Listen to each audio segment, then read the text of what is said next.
to have the opportunity to talk in this broader project of Unlock the City.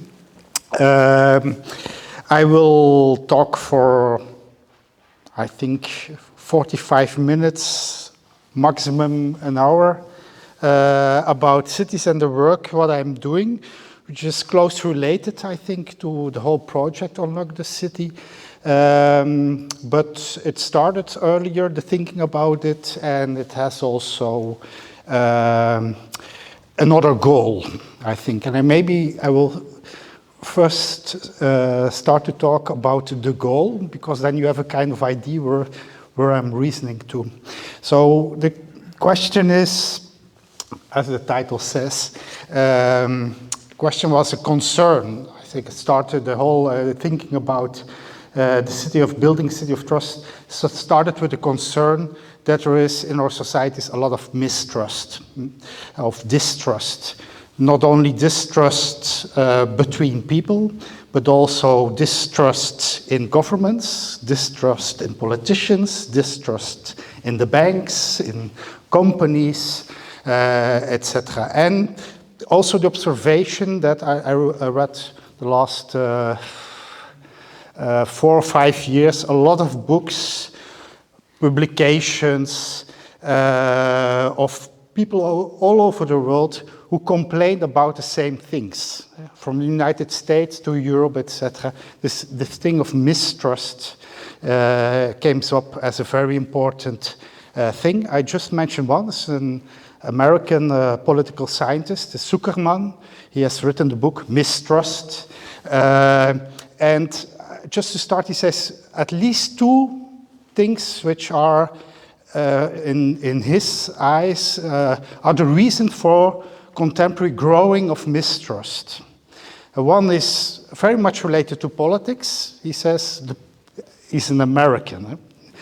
But even then, he says, the privatization of government services is one of the main reasons for mistrust. So this is one. Second thing is more sociological one. It's not related to politics, but it is. He said, and it is indeed literally related also to policy. He says also another origin of mistrust is that people have the feeling that their actions don't have an effect anymore. For example, when you go to vote, it makes no sense to vote because we know already who gets in power, for example. I just give this blunt example, but he says it for a lot of things. There is mistrust because of this reasons. Another anthropologist, David Graeber, also goes into this idea, and he says mistrust has also to do because of, and it is very much related to this privatization of public services, that a lot of organizations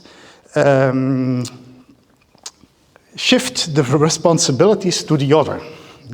You also notice, for example, when you have problems with your computer or with your problems with your telephone, you try to phone to a provider, and then after long waiting, you arrive at the provider, and then he says after a talk, yeah, but you don't need to be with me, you need to be with this person. And then you can continue, etc. This kind of transforming of responsibilities is also a very important reason of mistrust. And then I'm say still one thing about the goal, what I'm doing now. I'm preparing now research on trust, and which is very much focusing on the situation in Ukraine at this moment. There is a lot of mistrust, of course, against Russia, but there is also, this war stimulated also enormous mistrust between people in society, so in civil society. So also there's the question, how can you deal with mistrust, and how can you rebuild trust, mutual trust between people? And Yeah.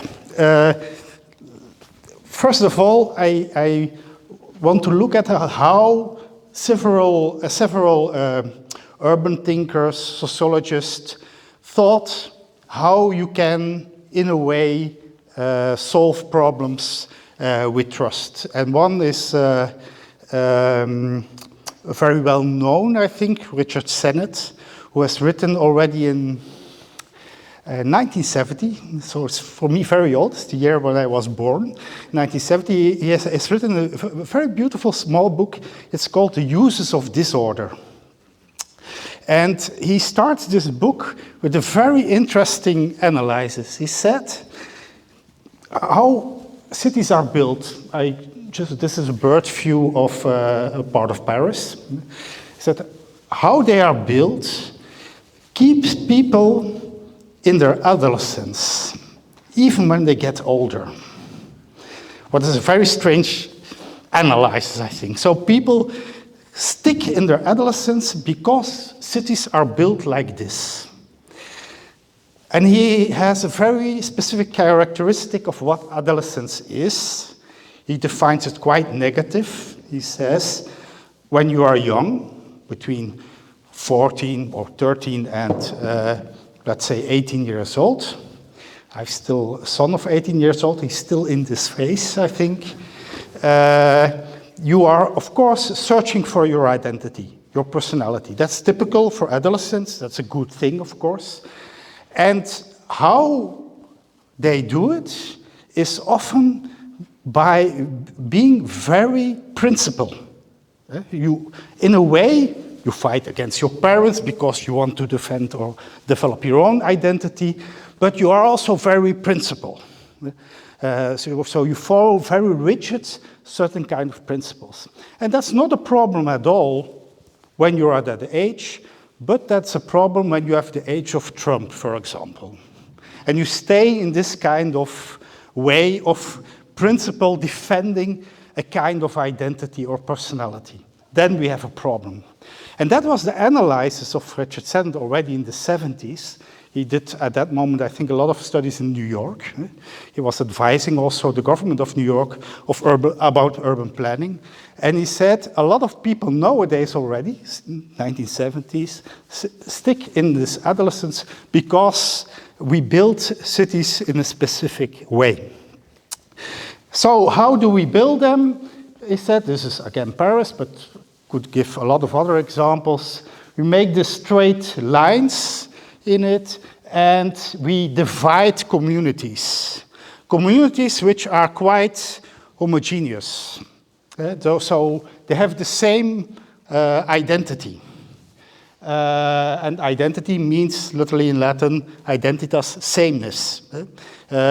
So we organize streets like that, and this plan is very well known, was idea of Haussmann, who made this kind of idea of organizing the city.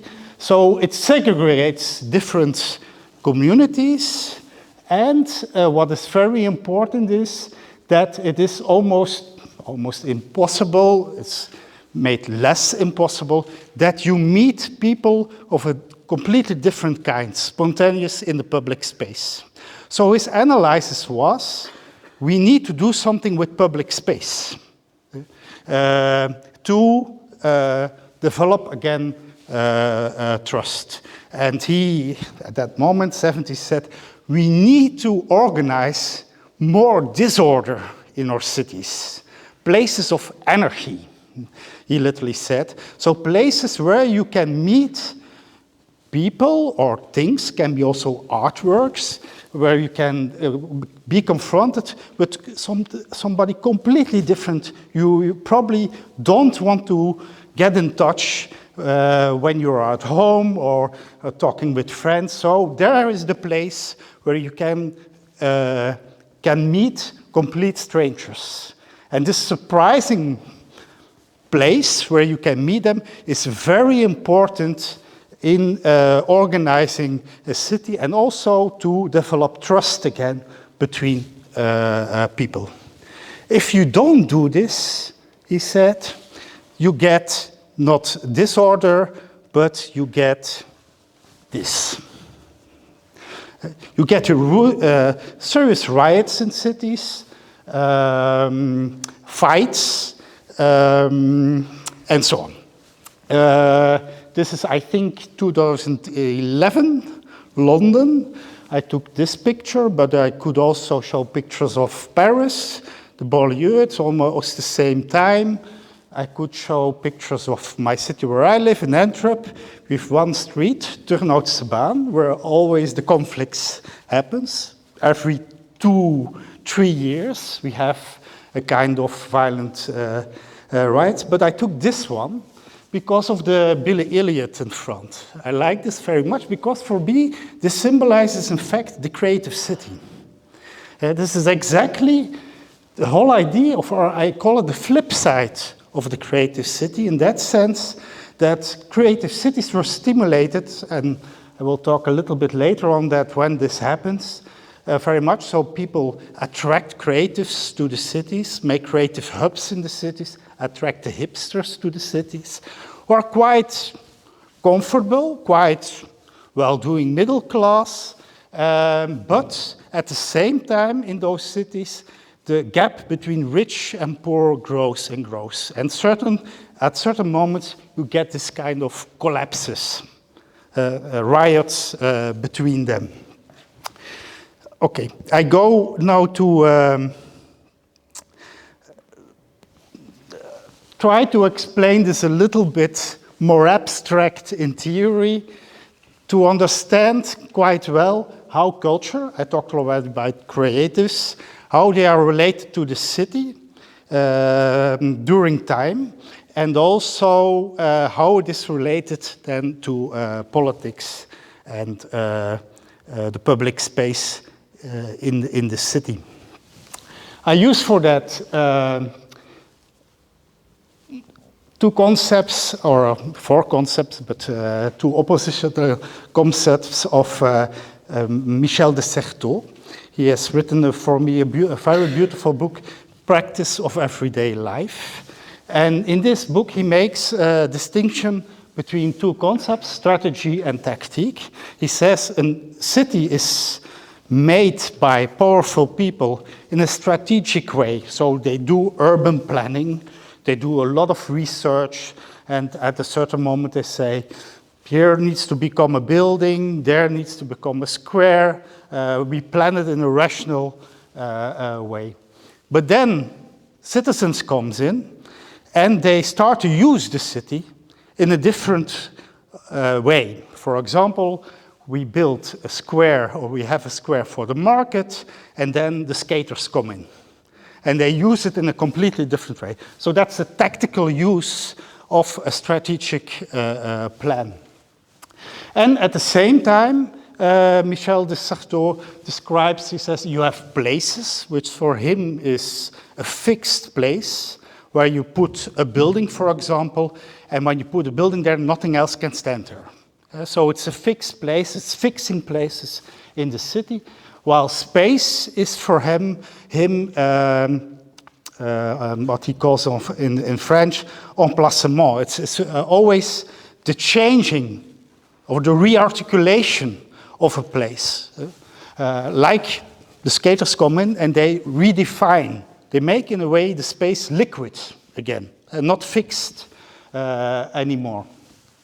When you look now at our history, how our cities are built, there's a typical kind of logic in it. When you look again to the city of Paris, it's built strategically, let's say 18th, 19th century, with fixed places.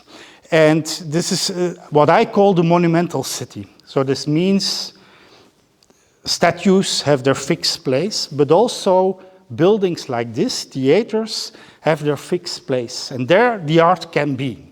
Creativity can be in this building or in the museum. So it are kind of monumental buildings and statues which are fixed. A response to that happens already in the end of the 1950s. I related to in Paris again, the Situationists come in. What they do is trying to interrupt the city. For example, organizing happenings, walking naked through the city. These typical actions took place at the end of the 50s already and in the beginning of the 70s. And this is exactly a tactical use of the monumental city. So they try to break it open, make those rigid structures more liquid, more flexible also.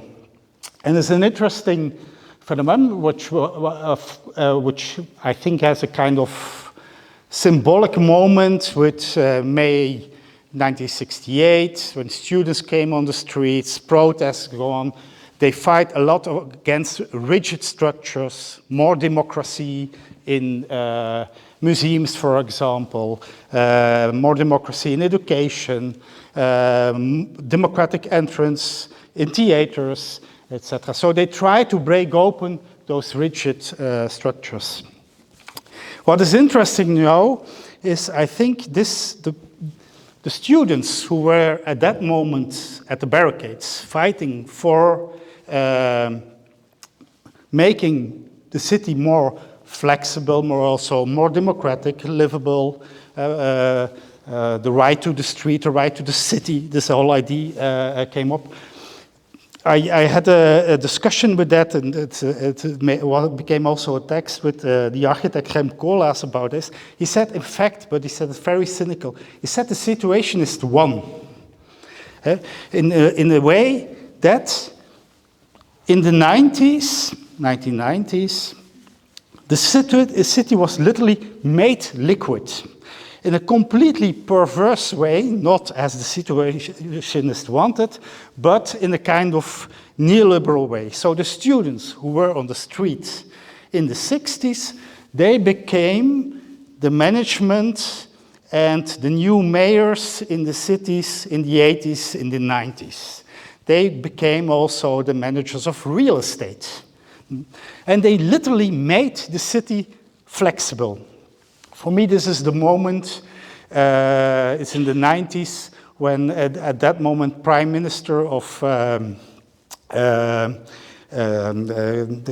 UK, Tony Blair, is embracing Bono of U2 for the cameras. That's the moment that says, creativity, that's a fantastic thing. We have to embrace it because of economical reasons, of course. It brings us money to the city.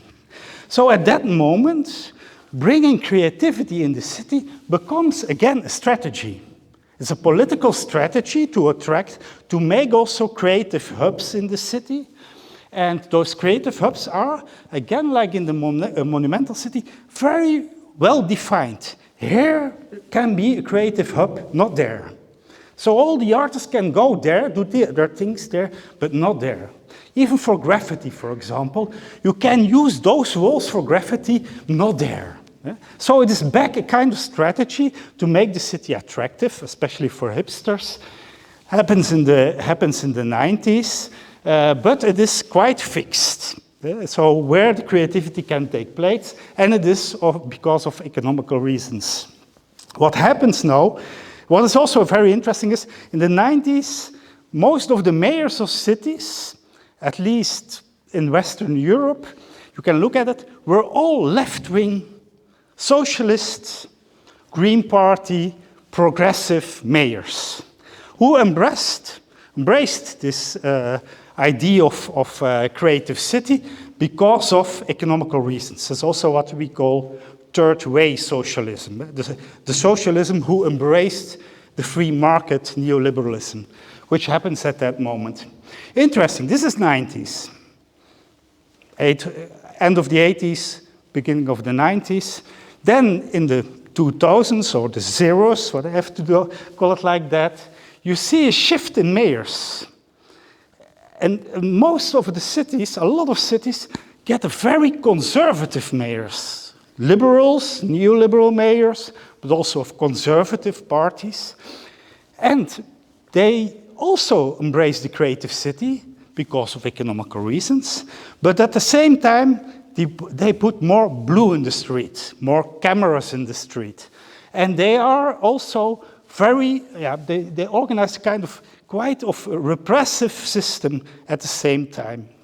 was an artist, city poet in Antwerp, the city where I'm from. He made a map where you can walk in the city where the cameras are not looking at you. And when he started to make this, there were still kinds of paths possible where you can walk. But nowadays he said it's impossible anymore. You cannot make a map of Antwerp city where you cannot be seen by cameras. So this is exactly what is happening. So you have stimulation of creativity, but at the same time control of the city, and it makes it fixed again. I think most of the cities nowadays are in this situation. We are in this kind of very ambivalent relationship between creativity and this kind of repressive attitude. And more artists, creatives, but also civil movements, action groups want to escape from the city. And I come with Jort, they try to build a common city. It's also related to a book I made, The Rise of the Common City. And I will talk a little bit more about this commons. What this is about, how does it function, and how it can also build, in my opinion, trust again in cities. But we are not there yet. We are still in this phase of the creative, repressive city, at least at the cities I studied and I'm looking at. And also a very important thing, I think, is looking at the difference between the 60s and nowadays, is how those action groups function. So a lot of analysts, but also experts who look nowadays at action groups often say, oh, those artists are just doing the same as in the 60s. They're coming back on the street, they are reclaiming the street again, etc. But there is a huge difference. And the main difference is that at that moment, in the 60s, everything was, and I say it a little bit black and white, everything was fixed. So they fought against rigid structures. While in this moment, everything became liquid. So the underground is a kind of swamp where we are standing on. So what are those action groups are doing, especially commoners, they are trying to find, again, ground under their feet. So this is a completely different way of goal, at least, that they want. They want, again, and this is very much related to trust, they want to have, again, certain securities, that they are guaranteed that when they, for example, occupy a building, that they can stay there. So they want to have back guarantees, security. And when you look at Wikipedia, I come later to that, when you look in Wikipedia, the meaning of trust, it exactly stands there. Trust starts where security stops. So when you are not sure anymore that a law will be the law for 10 years, but changes, then you get unsecure, and then you need to trust on somebody because you're not sure anymore. When a contract can change, you're not sure anymore, and then you need to trust. So this is already one important point for me. Trust is always a little bit blind. It starts when you're not secure anymore of something. When you know, for example, that a city can be in 3 or 4 or 5 years, or places in the city, completely different. Then you are not sure anymore, and then you need to trust. This is the whole paradox of trust building. But so back to Richard Sennett, but a lot of analysts, urbanists also, but also sociologists, when they look at political issues and think again about finding trust again, they try to observe the public space, they look also for solutions in the public space. And they say again, this public space is threatened. It's threatened by, I mentioned one already, gentrification, so the privatization also of spaces, the change of spaces.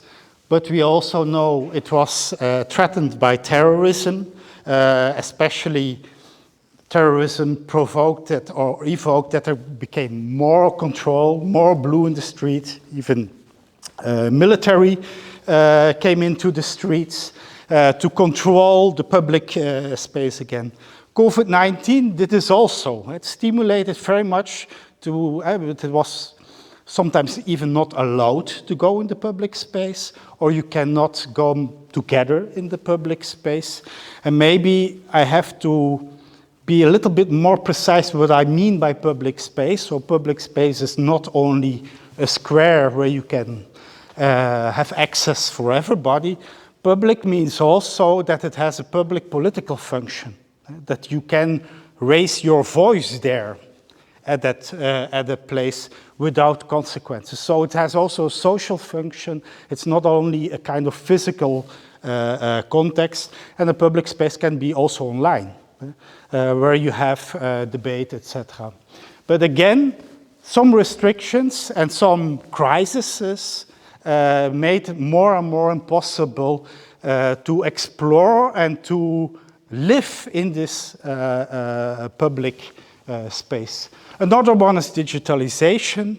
I mentioned already more cameras in the street, but also our behavior in the public space changed completely. Nowadays you see a lot of people walking like this, so they have no contact anymore with their environment. They have contact sometimes with their GPS to look where they are, but without resonating again with the environment. So this means also a reduction of the public space and a kind of quantitative coordinates, where you are walking, etc. You see yourself walking on the screen.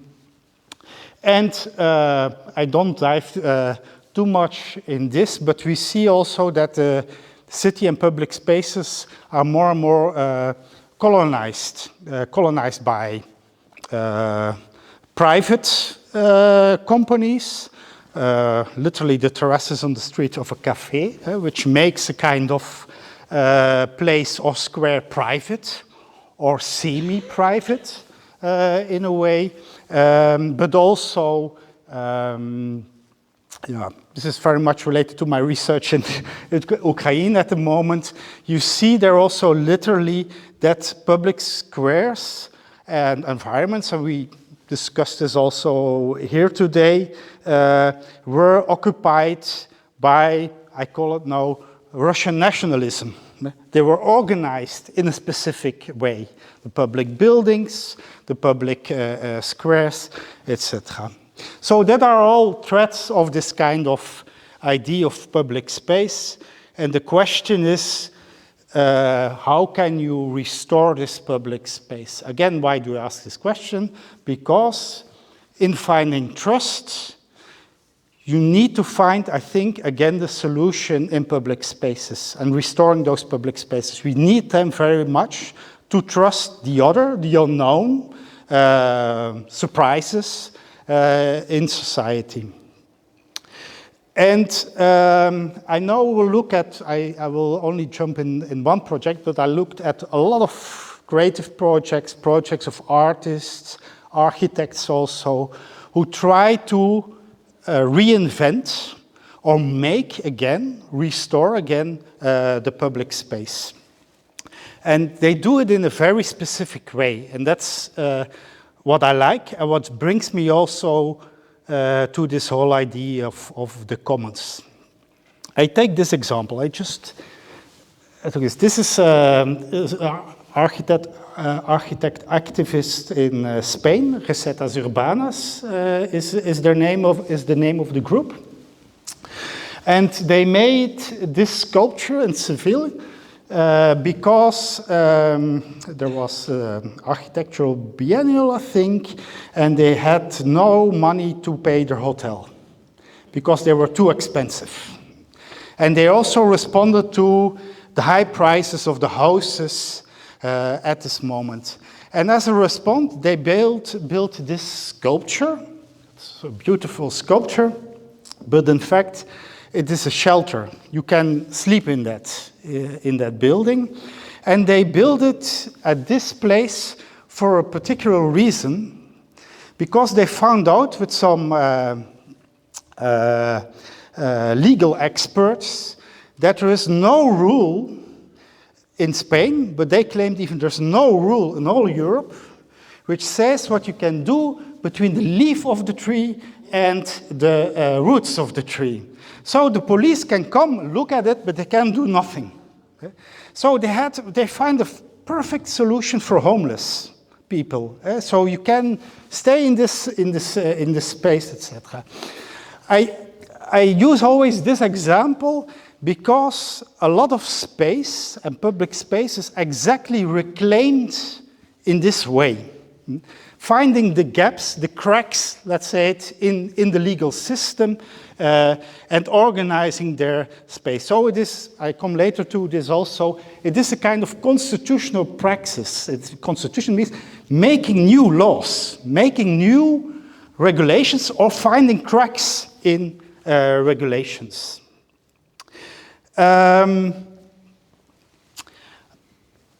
So what they are doing is, in fact, making or operating in civil space.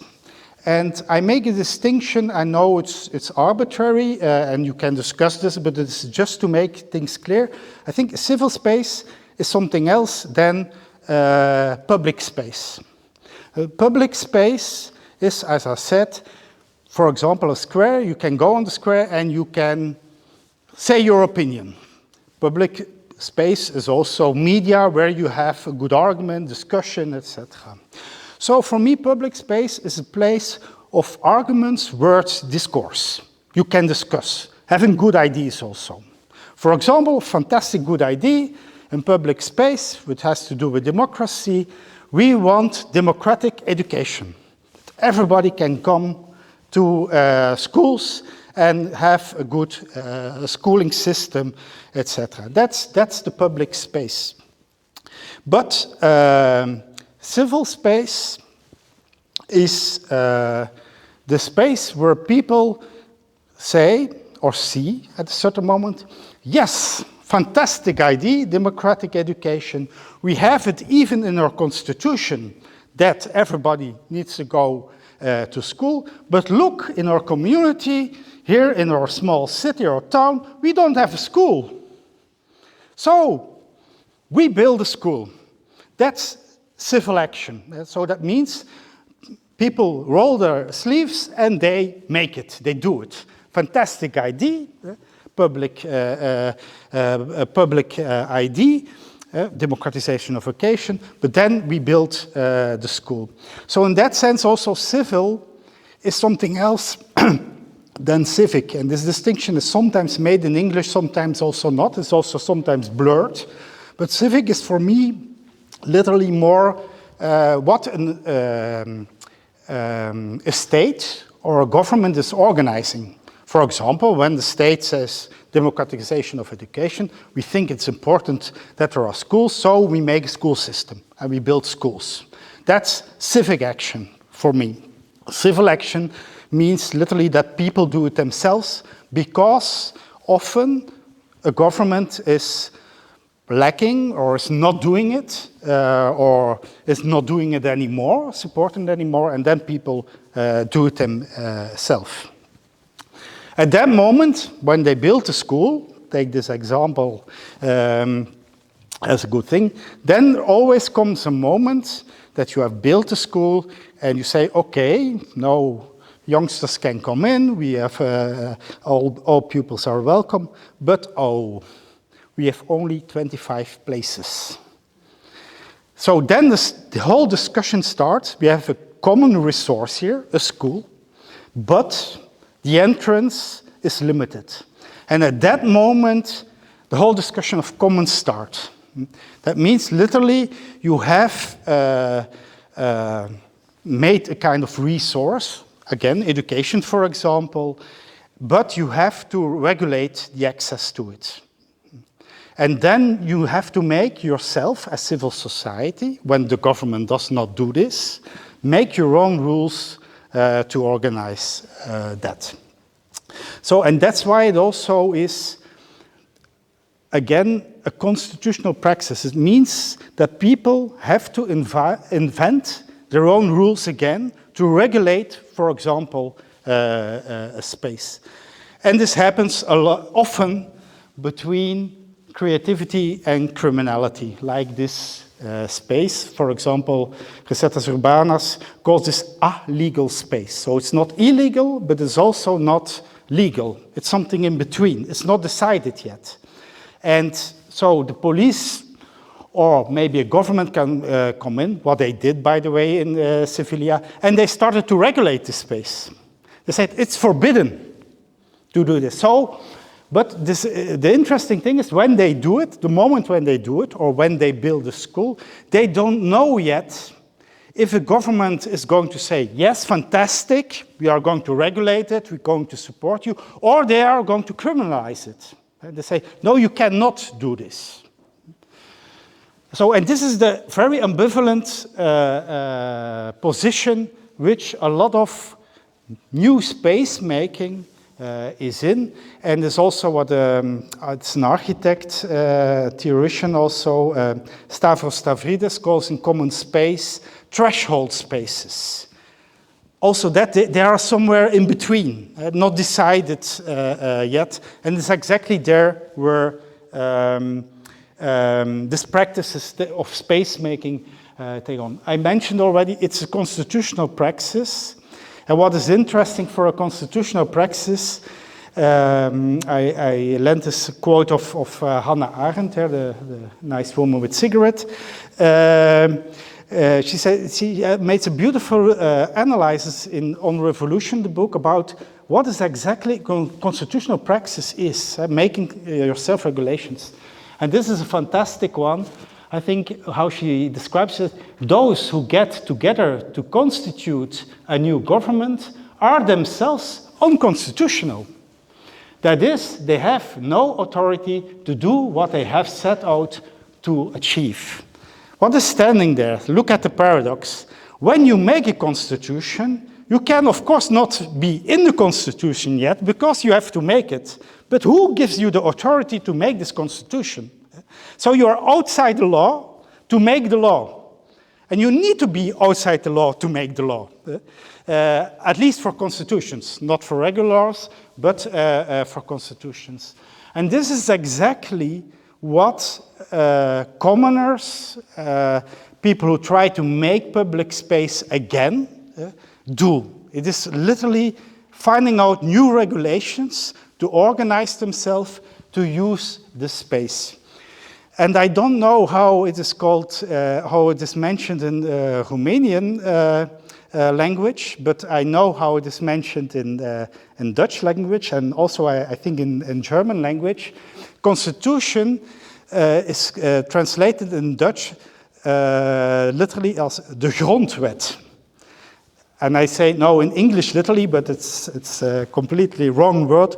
Ground law.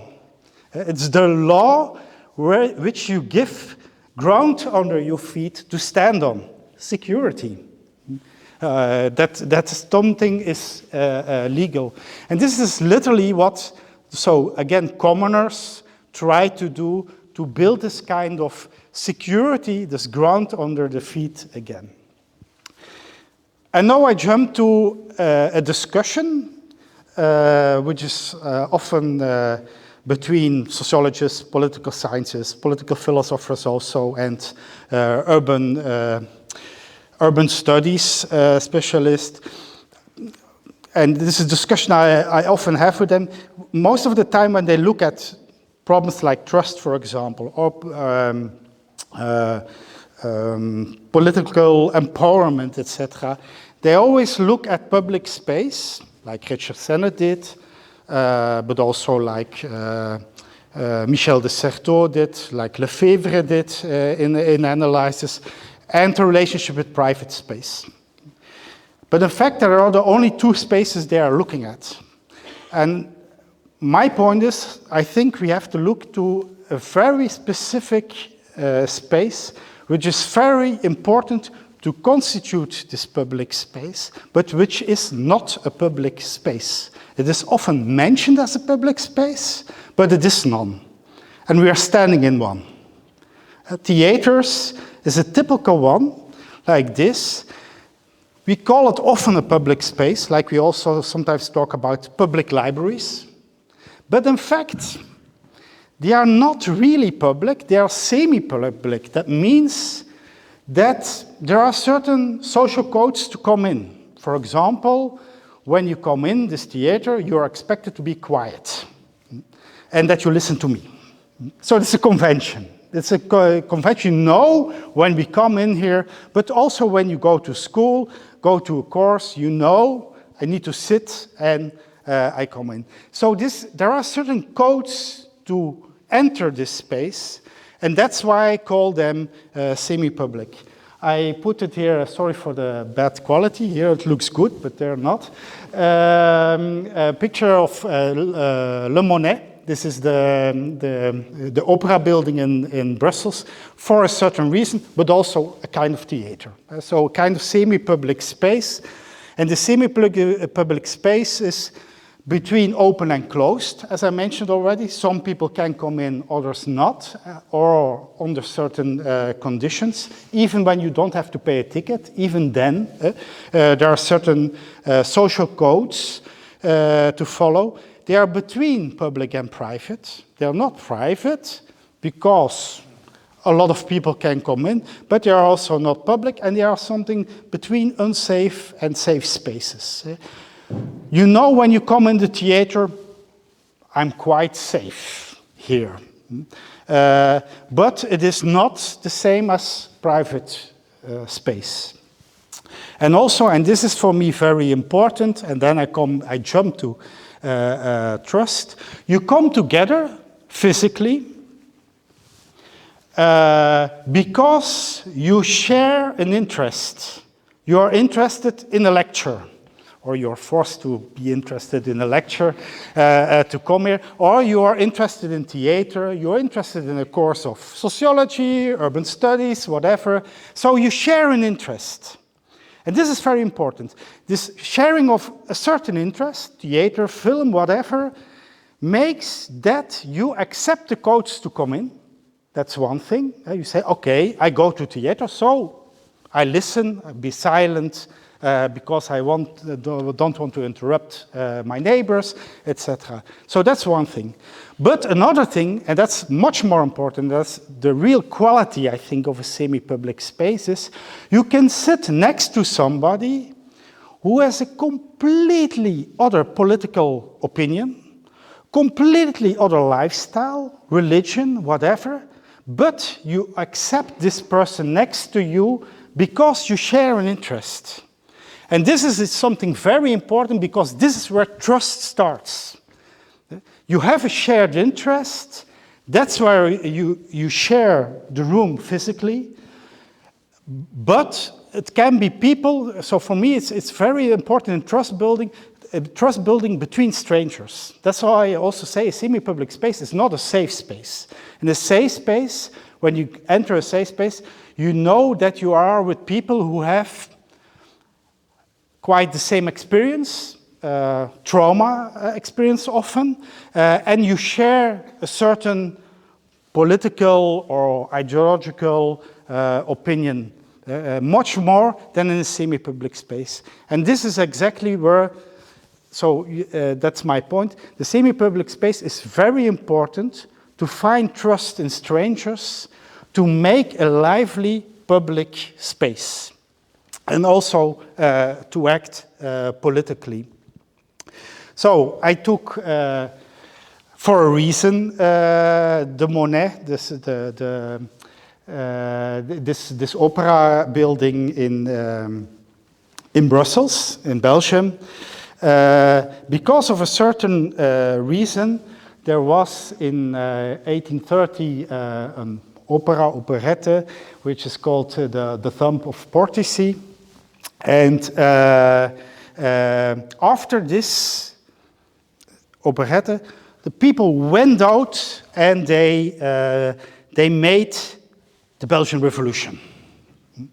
So, but what was important, most of the historians doubt that. They said there was something said on the stage that the people were made angry and they went outside. But this is discussed a lot in the history books. But what happened exactly there is that people collected, they felt collectively trust that they dared to go on the street together. So it is really, this is for me very important, in this kind of semi-public space, you find the right atmosphere to dare to act publicly. And that's why we need this kind of semi-public spaces. And that's also why in analysis nowadays and in research, we are looking, for example, literally we are looking in Ukraine, how can you build semi-public spaces to develop trust again, to act politically and public later on.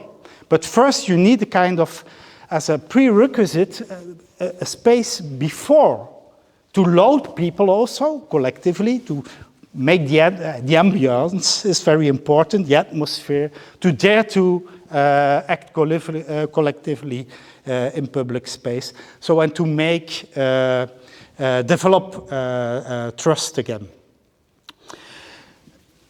And this is exactly what happens in commoning practices. And I know we'll dive into this concept of commons, in which I worked a long time. So again, to repeat, to build trust, we need to do something with our public space, because trust, again, trust with strangers or trust in strangers, so social, societal trust is built there. We need a public space, but to have this, we need a kind of semi-public spaces where you can be intimate with each other without knowing each other, to build this trust.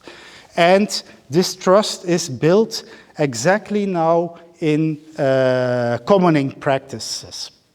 So I dive to this word of commons. Somebody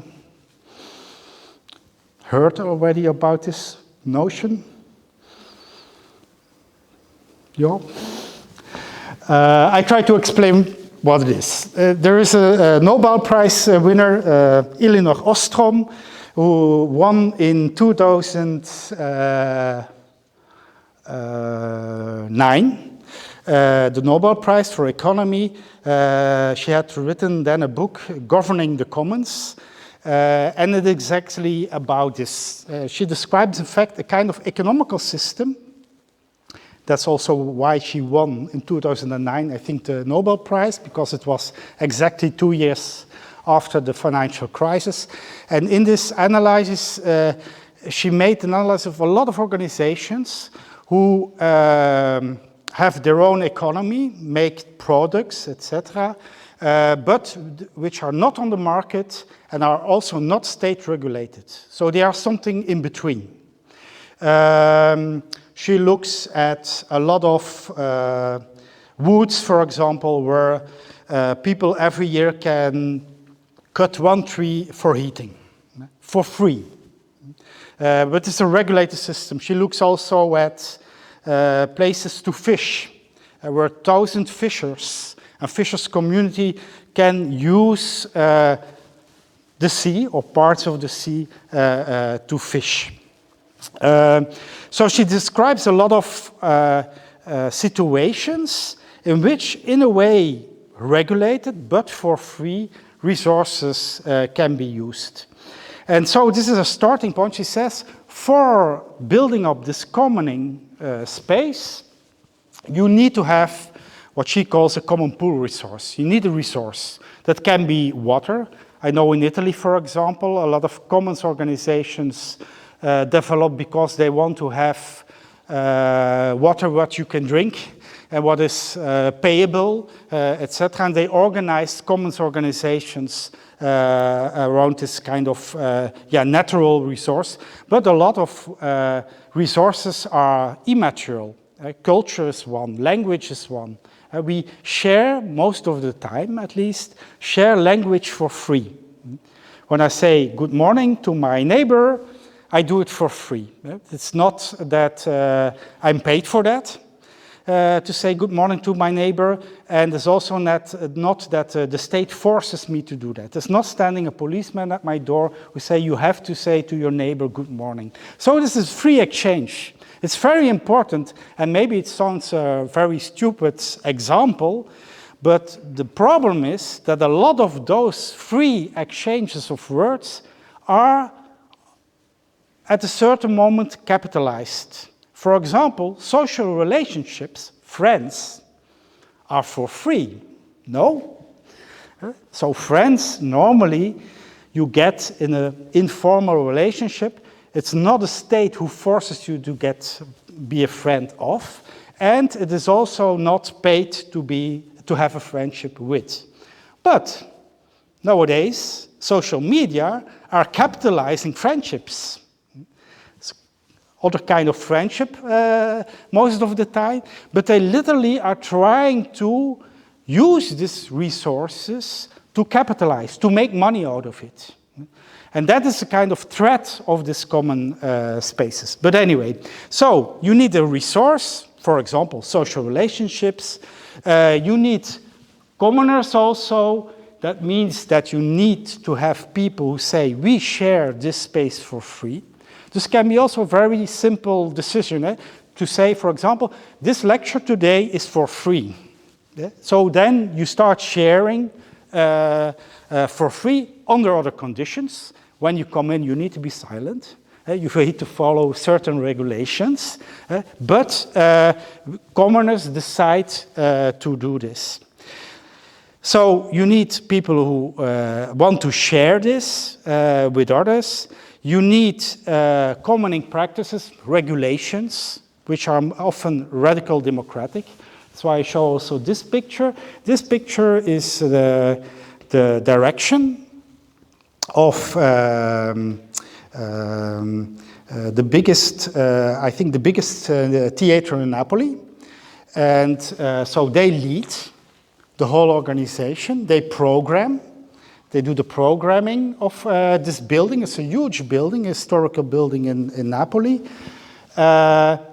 And they come together to decide about this every Monday afternoon, I think, at 4 o'clock. And in there are, I lost him, there is one very famous director of a Netflix series, Gomorrah, about the Napolitan mafia, I have to say it like that, but I learned from my Italian friends that I cannot use the word mafia in Napoli, it's Gomorrah. Camorra. And there is also some guy, I think it's this one with the bird of the local carnival. Yeah? So, and they together have to decide who can use the space, etc. So this is typical assembly. An assembly comes together to decide. So people decide themselves. In principle, I say in principle, everybody can come in this Monday afternoon and can start to discuss. They have certain regulations that everybody can take the word, etc. But this is the basic rule of it. So they do it themselves. They are not paid to do that. It is because, and this is a very important thing, and I come later on this back again, they come there because they share a certain need. They want to use this building. They need to have it for certain things.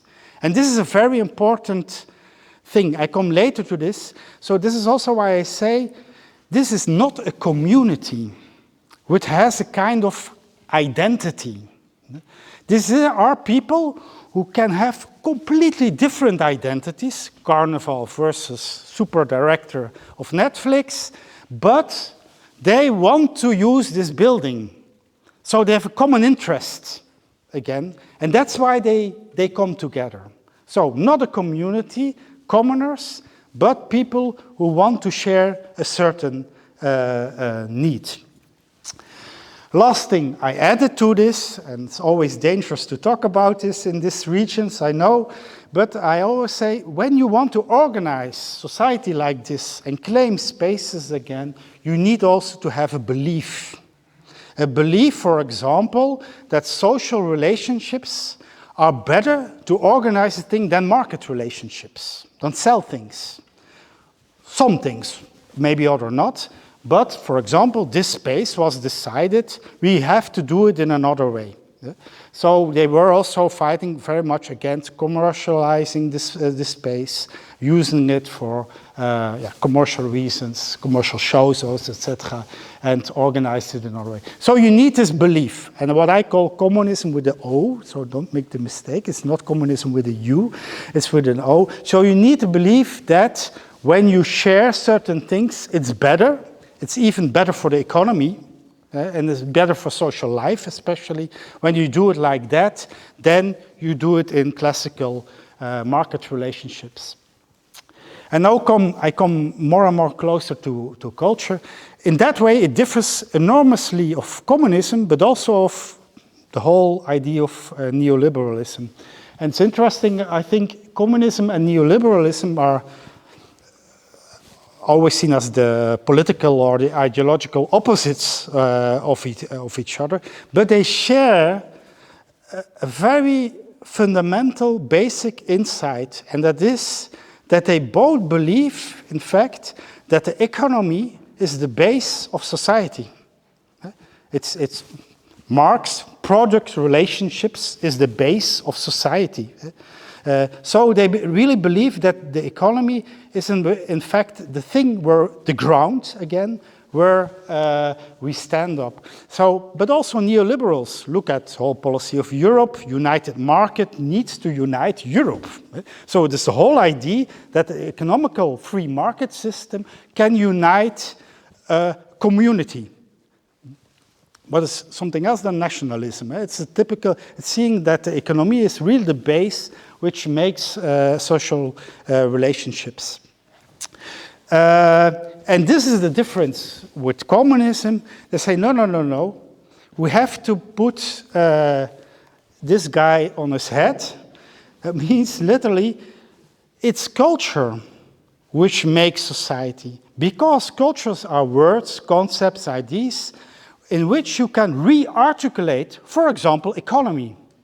You can re-articulate in words the value of money. And so it is a very important tool for commoners to use culture, concepts, new ideas, etc., to articulate it, of course, then put them in power relationships, that's not what I say, but this is a very important thing to do. So they put in a way the superstructure and the substructure or the base of Marx upside down. They say, no, the base is culture.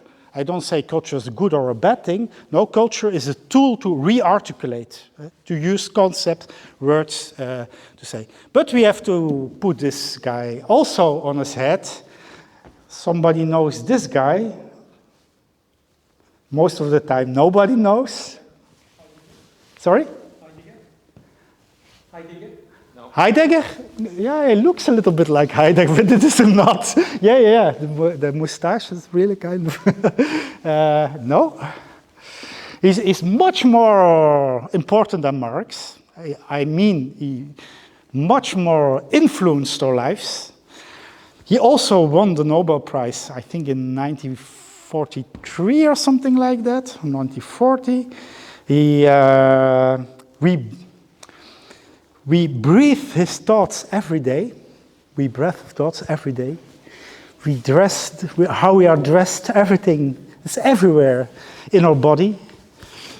It's the inventor of neoliberalism. It's an invention. It's Hayek. So Hayek is the one who made kind of think tanks, and it's interesting. Always as I ask this question, nobody knows him. But it's so influential what he did, and especially this design of neoliberalism. Let's say it very simple, that capitalism is the way how we have to organize our societies, free market system, etc., that's the best thing. It is an empirical developed system. It was developed by Chicago boys in Chicago School of Economics, and it was tried out in the trial of Pinochet. They literally tried it out as a kind of experiment to do it there. But I make one failure. You cannot put this guy on his head because he's not a dialectic thinker. The only solution for him is the market.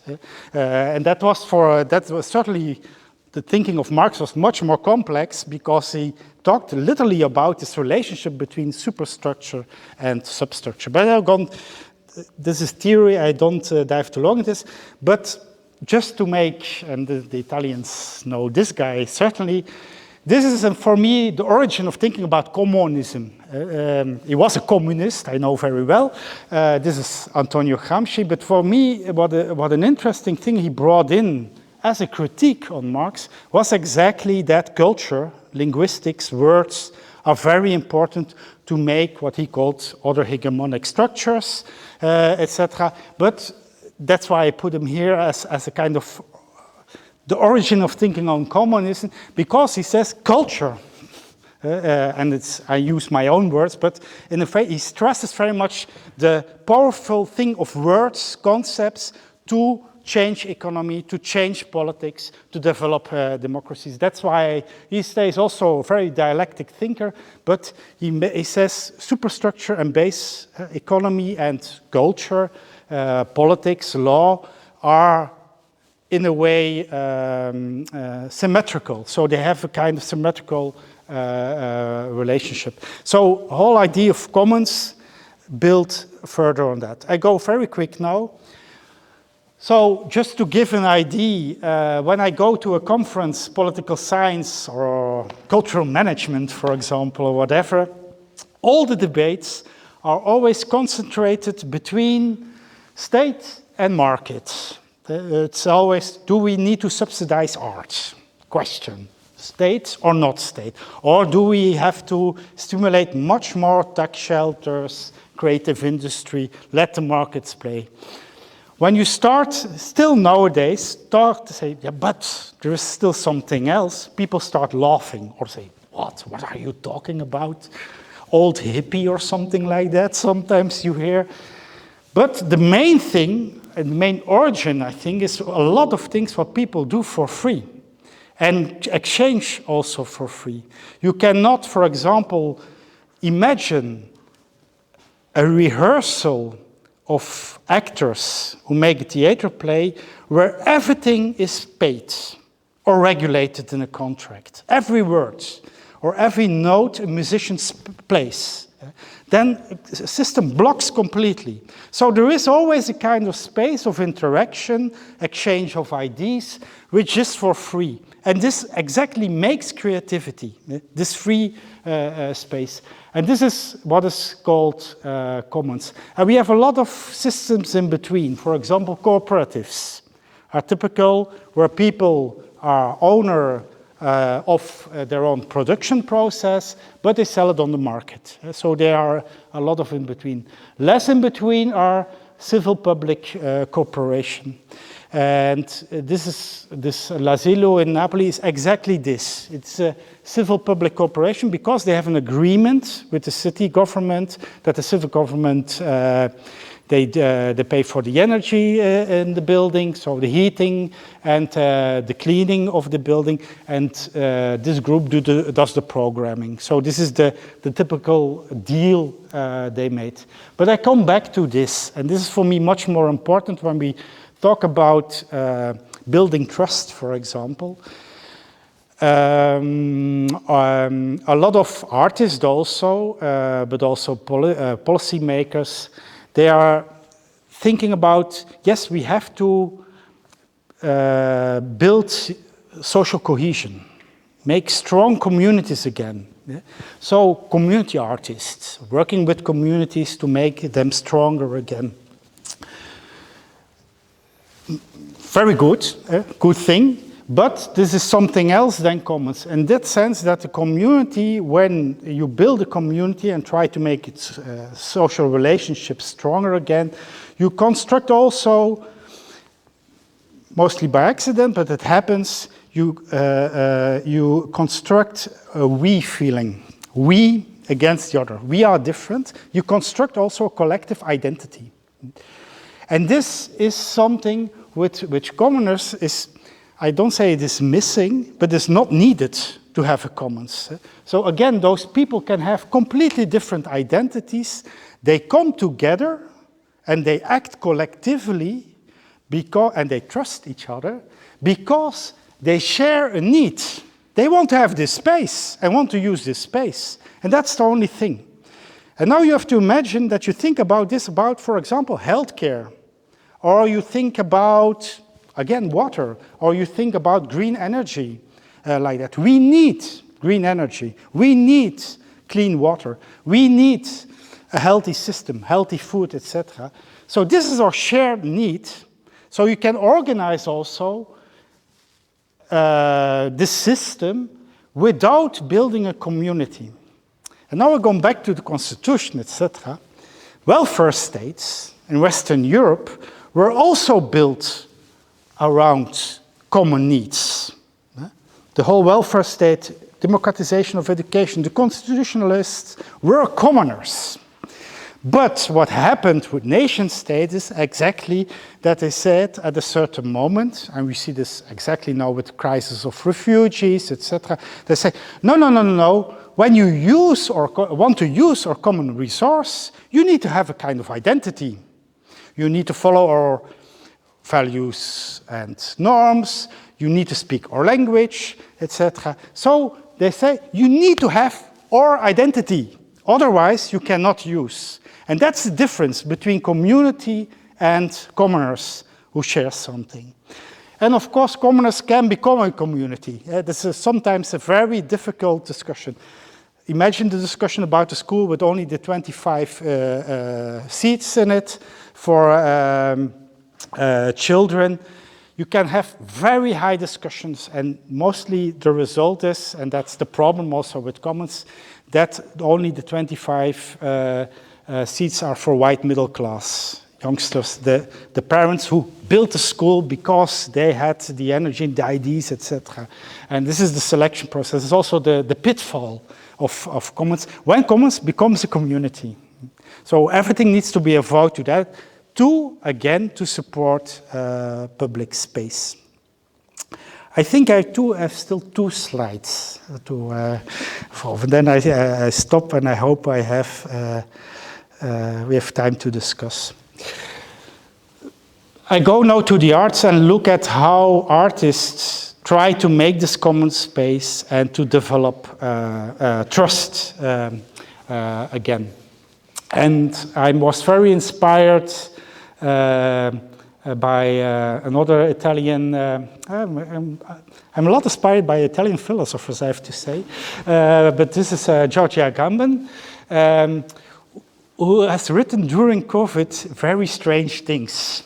He was very much offended. He was, in words, of course, criticizing the Italian government because of the measurements they took during COVID, because he was saying, and it was fitting, I don't dive deep into that because it's not relevant, but he was saying the government is using the state of exception to take power and to make kind of very authoritarian regime. I just say it like that. There's more in this theory, but that's another book. But he was against masks. He was against digital education, etc. But for a certain reason, and this is interesting for me, it triggered me. He said, to develop a political community, you need a sensory foundation. You need to be physically together to build such a community. You need to have not only, and that's why he was against digitalization, not only audio and looking, audiovisual communication. No, you need really to be in touch with people. And again, following maybe Richard Sennett, you need to come in touch with people you maybe in normally life hate. You need to come in contact with people of completely other opinion. Extreme right next to left wings in the same room. Very important.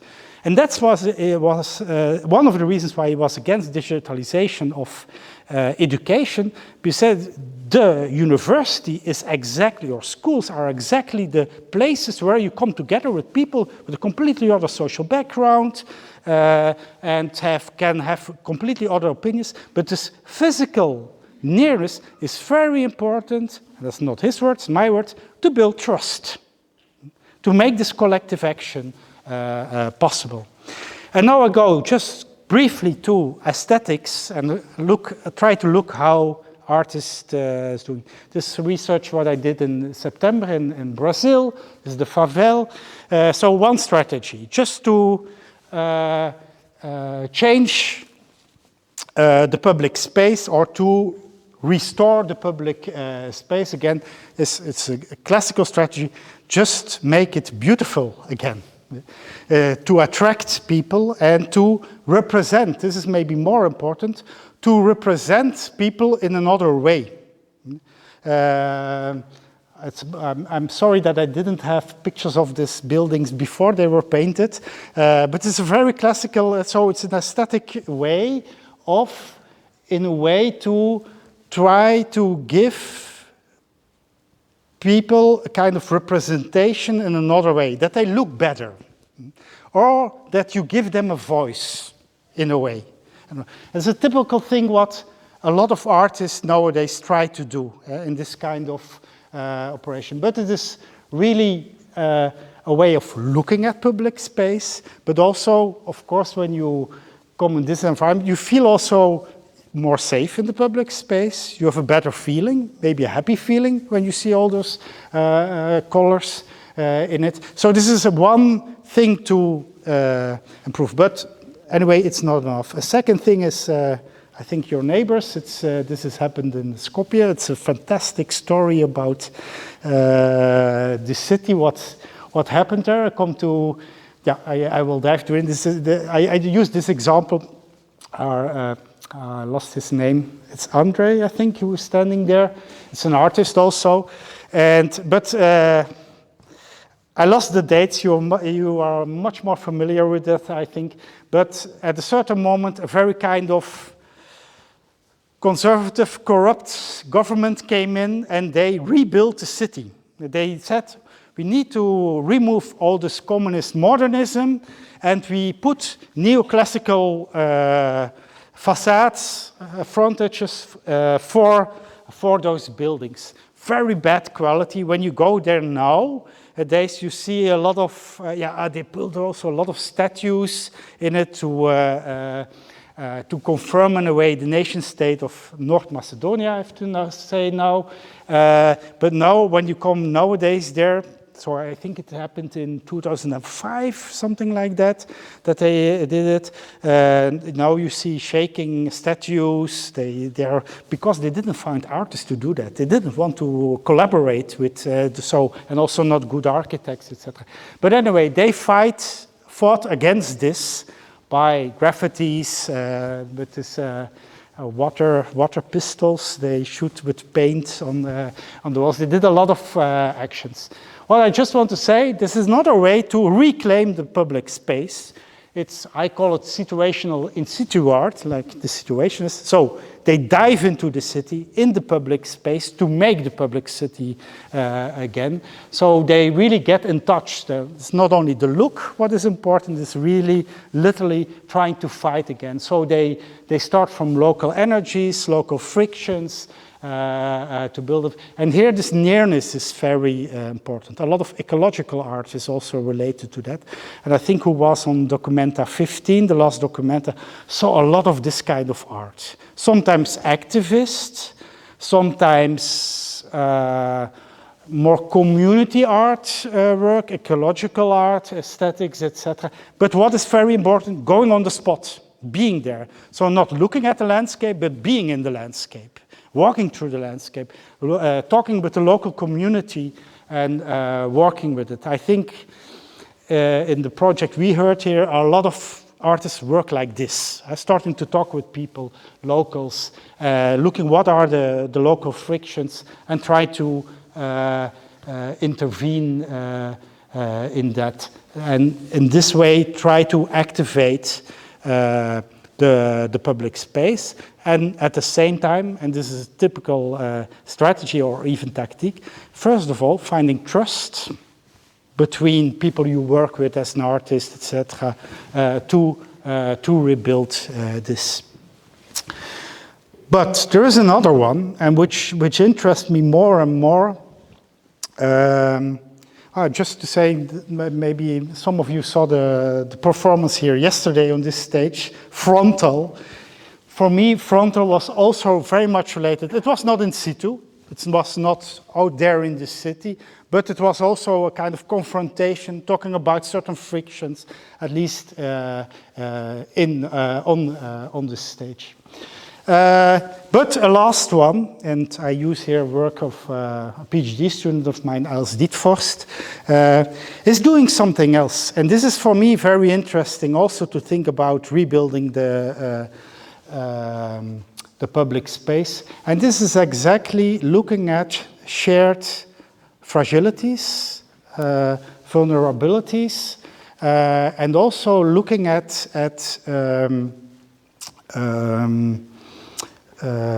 the weakness of people, but also of nature. And it starts from, for me, the classical insight of Heidegger, who answered the question, why do we have culture? He answered this question with this phrase, Sein zum Tode. Because we know we are going to die, we have culture. Because when you know you're going to die, you start thinking about yourself. What I'm doing here, what's the meaning of life? It's the meaning of life literally starts with this joke that fishes are looking at a dying fish on a plate or dead fish on the plate and saying, what's the meaning of life? So they see the death and then they start discussing about this. There's where culture starts, reflecting about what is the meaning of life. I showed this, sorry for the little picture. This is in Ireland, a sculpture of Els Dietvorst, so the artist. It's at the coast. It's called Coast Shrine. It's where she daily swims there in the sea, even in the winter. But during COVID, this is made during COVID, people could not have social contacts anymore. And she started to put, when she came there, a white stone, just to say, I'm still here, I'm still alive. And people who came also swimming there or walking, etc., also start to put stones there, just as a kind of collective act, etc. And there also came on, when people died, kind of signs of remembrance, etc., because we could, we could not have any more, at least in Belgium, but I think in most countries, collective burials. So you could not even have rituals to bury. So, but again, what is happening here is, I call it debt aesthetics, I don't know, some call it debt aesthetics, I don't know, but it is literally this, it is literally thinking about our own fragilities and searching a shared ground about this. And building is literally going under the public space, the dead who are there, and looking to our ancestors and what they have to tell to us. And not in an occult, spiritual way, it's literally looking to the histories, what happened here. And there was a beautiful presentation, I think, of a project which comes out here, but I don't go in depth about that artist who has something still to say to know. And this is learning to listen to our ancestors. But again, it is sharing the knowledge or the idea that once we die, so we are very fragile. And this is something we share, And on this, we need to build a common ground, and on this, we need to build public space. That's why we need public space, and again, public space, not a space as such, a physical space, but also public services, common plus, which starts so again of a shared need, a shared interest. And I stop with a last example of an artist, one of my favorites. It's a choreographer. It's Erdem Gunduz, who exactly develop semi-public space, and now I come back also to my relationship with public space. You can make spaces of trust in the public space by making a semi-public space. So making a semi-public space in the public space is making a kind of constitution where you come together, where you trust each other. So you don't need to have this theater. This is good, well-coded environment built, and you know when you come in here. But you can also, as an artist, construct this really in public space. Also, that's the experiment we are trying to do now. Also in metaverse, also online, you can try to make this kind of semi-public space. So semi-public space where people trust each other, and again, trust strangers because they share an interest. And I take this example because it's very brave.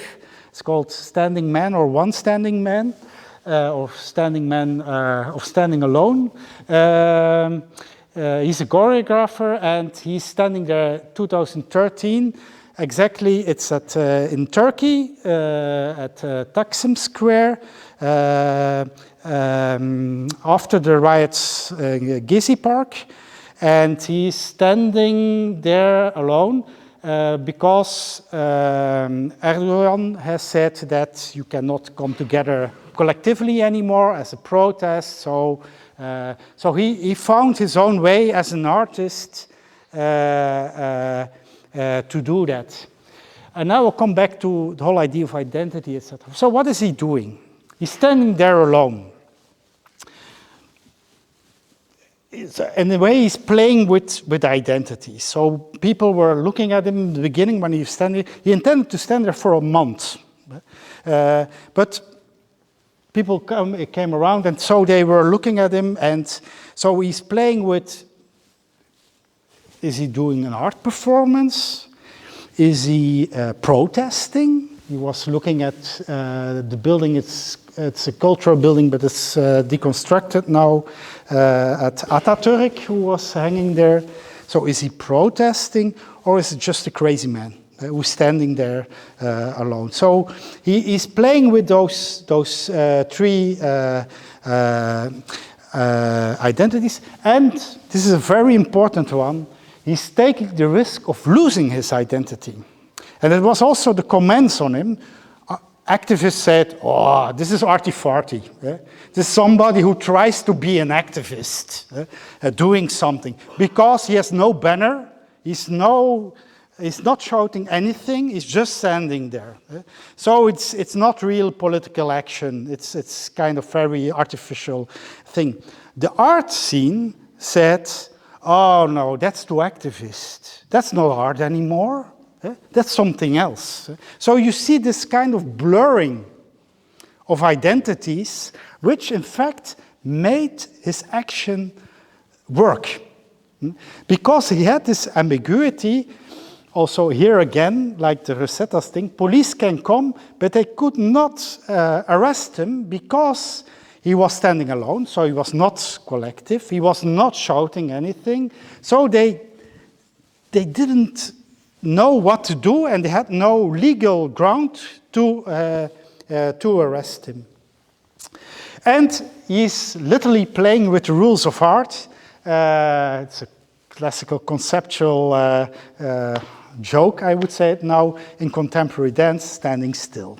This is typical. But he is doing this literally in public space, also standing still, but he is also playing with the ambivalence of protest. He's protesting without protesting. There is no banners, no shouting, etc. So also with this, he he plays a lot. So, and the last thing, and this is, I think, maybe the more, he's exposing his own fragility at that moment, because he's standing alone there, but also, again, because he puts his own identity at risk at that moment. And this is exactly when you expose your own fragility, that's the moment when you build trust. And think now, about trust building, when does it happen exactly? When friends, for example, share a secret.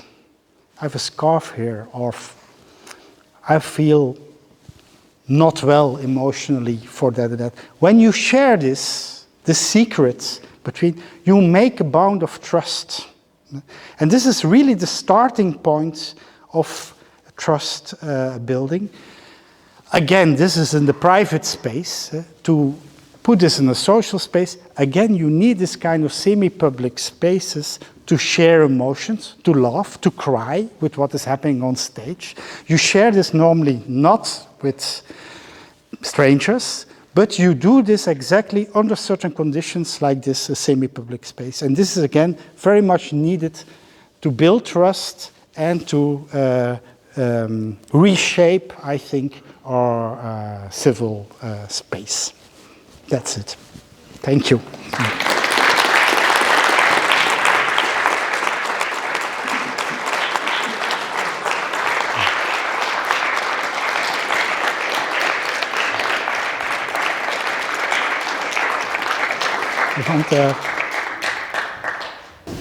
Vorbeați la un moment dat despre limita între activism și artă și vreau să vă întreb ce părere aveți. Fuseseră anul ăsta, cred, niște momente în care fuseseră vandalizate, în ghilimele, niște celebre opere de artă de către niște activiști și vreau să vă întreb părerea dumneavoastră dacă este artă, s-a trecut prea departe sau acest lucru face parte din procesul artistic. Nu știu dacă are sens, dar... There were some cultural operas were vandalized, and what do you think about this act of vandalism? Is really art activism or not? Or it's activism? And it were opera? Yeah, what is vandalized? You had in mind those ecological groups that go there and on historical buildings or paintings or something. Or with lime to the painting, which made them. Also because you quoted that use of paintings in Skopje, no?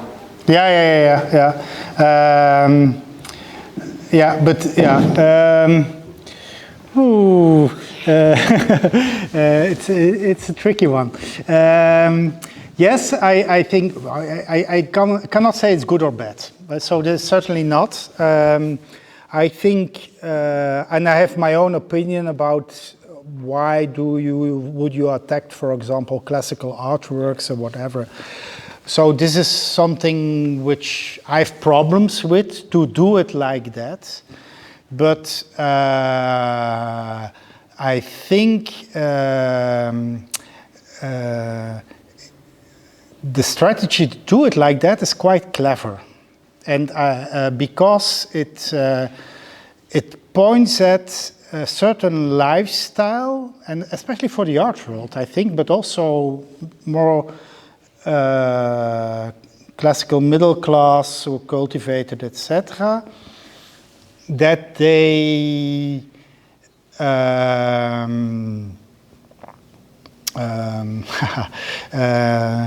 in a way, the activists, what they do is doing something very ambiguous, like Gunduz standing there, in that sense that they literally attack our attitudes and our comfort zones and the things we are used to, and at the same time also our standards. And they play in without that they do this conscious, I think, but they in fact, for me what they say is exactly an analysis of a lot of, no, not a lot, some philosophers like Zizek, for example, is exactly that. He says, in fact, we are acting very cynical. So we are all ecological responsible, but we take the airplane to come to here. So we don't act as we preach. That's a typical thing. And I think, in a way, they also point at that. They say, yeah, we like art, and it's not so important that we are sponsored by Shell, because it can happen. And I think they point at this kind of cynical attitude, which is, for me, I don't say it's good or bad, but I think that's why it works. It makes people, again, woke, awake, that in effect that they don't act as they preach. And in that sense, I think, but I'm against destroying artworks or whatever, so this is not, but I think it's very important that you have to really touch the symbolic order and the symbolic comfort zones of people, to really touch and to address a problem nowadays. It's not completely an answer, but I also don't have an answer to that, because I think it's a very, for me, very complex thing. But I think vandalizing is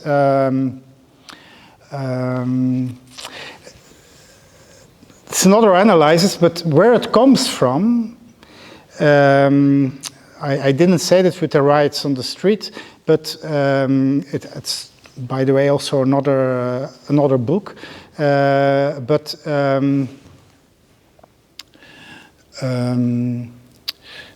it's a research what we did about violence, and in which we say, especially this kind of riots, but also rave parties, by the way, illegal rave parties organized.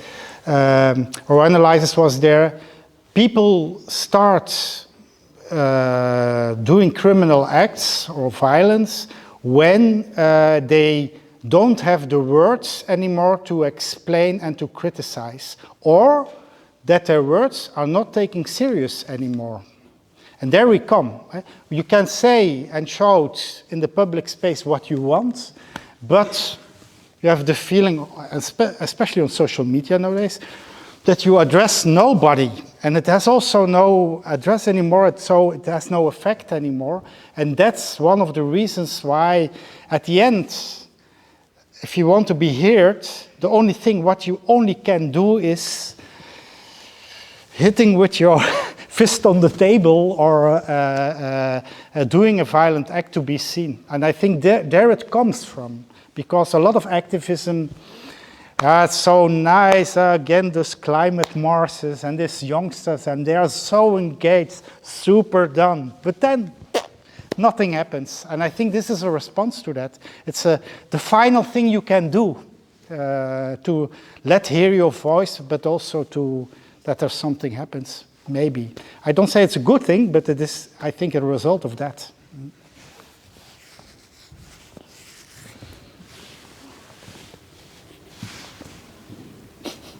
Yeah. Yes. Hello, thank you for this inspiring lecture. Sorry, I was. I find very interesting the focus on commonalities and communalism.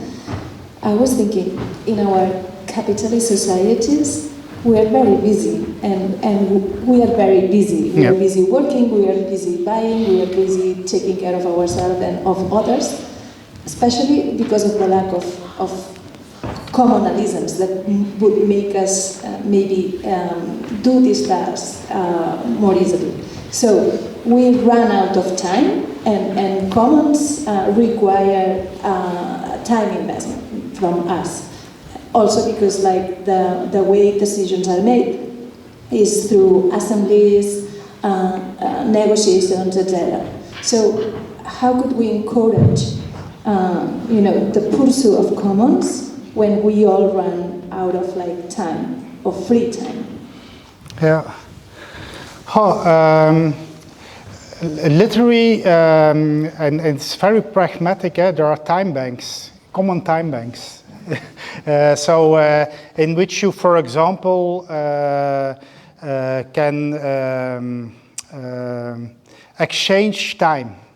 So, for example, I look at your children and you do another thing for me. So instead of so this is another way of thinking, at least, but it's very pragmatic now and also very quantifying, even in a way to rethink time. But I will not dive too much in it, but it's a huge problem in commoning practices that the private and the public life or working life is blurred completely. And there are a lot of discussions, some PhD students who worked on commons and care, for example, saw that a lot of common practices are, and from a feminist perspective, that they copied, and I say it a little bit too black and white, but they copied the kind of family structure, matriarchal family structure, in organizational structures. But that means also that you have to bring in your private life in, or say something about your private life, the condition of that your children are sick, for example, etc., that you bring them to work, literally. And this brings in commons organization a lot of stress exactly because of time, because the time is blurred. What is working time? What is private time or free time? And everything can become work, but everything can become also private. And that's a huge discussion and also problem in which is not solved. But again,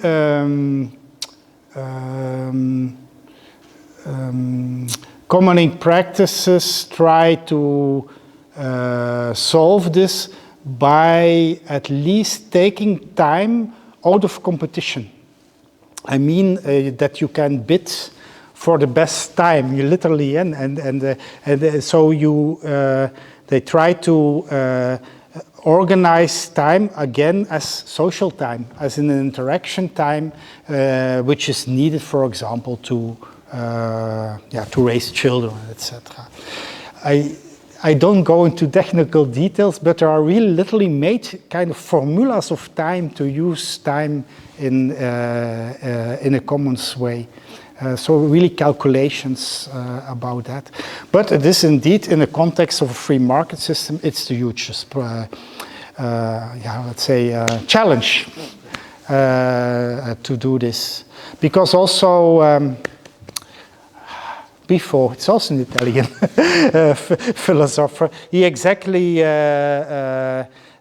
says this, so what is sold now is not any more material products, but it is time.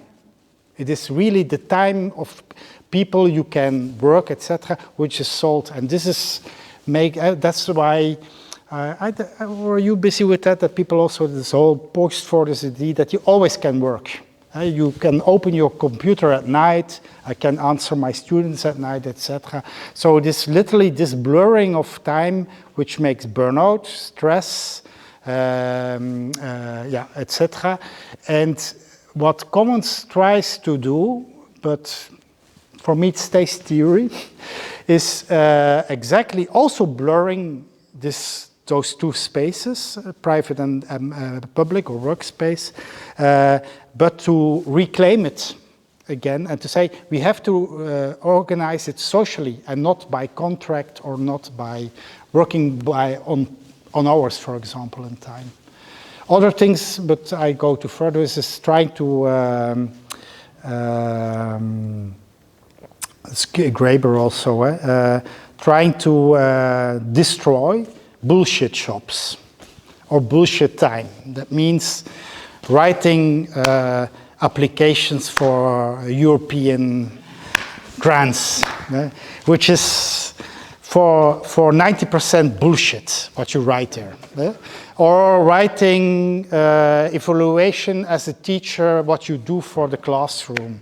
For 90%, it's not what you do in the classroom, it's just to, and this is a lot of discussion what I see in the commons, and also when you organize educational as a common system, which is immediately pressed out, and there it comes, because we need to trust that the teacher who's standing for the school is trying to do his best and doing the good things. And of course there can be a kind of inspection or control, but you need to minimize it, etc. And there is really, that's the fight for time winning, because to work all day and night when we like it, have the drive, it's not a problem. It's not the problem of getting a burnout.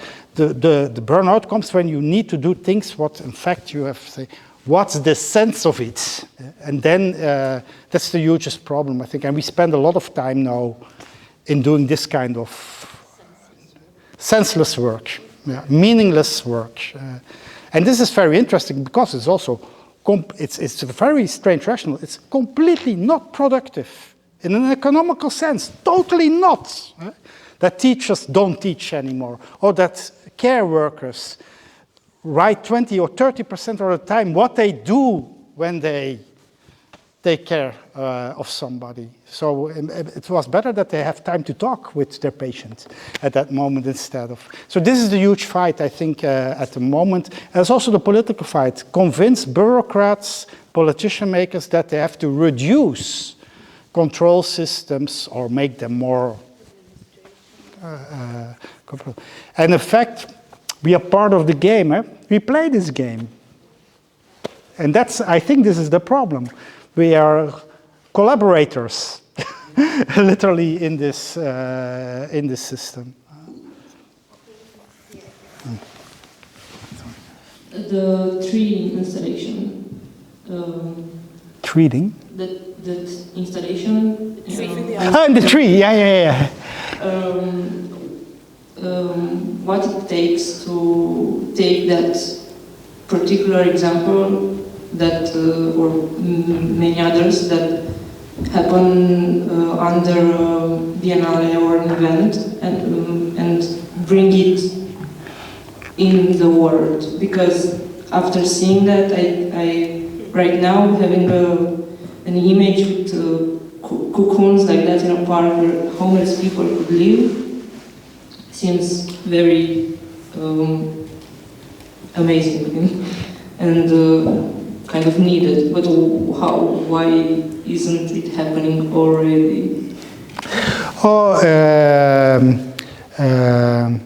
In that sense, this was maybe a bad example, but there are other things which continue to happen. They build also, for example, schools, because there were no schools at a certain place, but because it was also they did it in several places in Spain, but also in Latin America, at several places. But anyway, they did it there under the excuse, and that's because you say biennial, we are doing this with artists. It's an artwork and it's a workshop, but they made then the building in such a way that you never could remove it anymore, or you have to. So they use art often as a way to go beyond the rules, say this is fiction, this is not real, but meanwhile realizing projects. So it is often used as an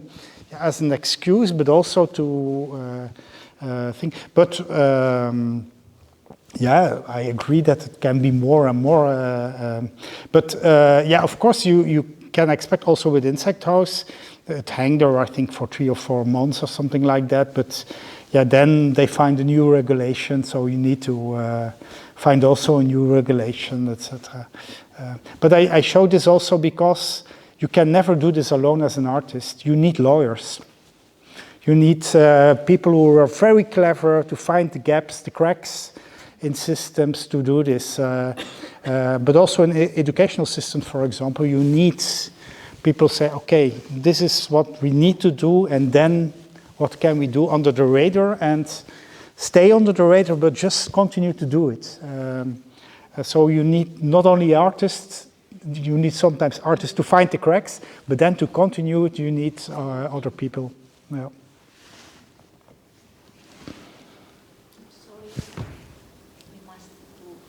I must finish. Last question. Last question? No last question. Thank you. No? Okay. Thank you. Bye. Bye.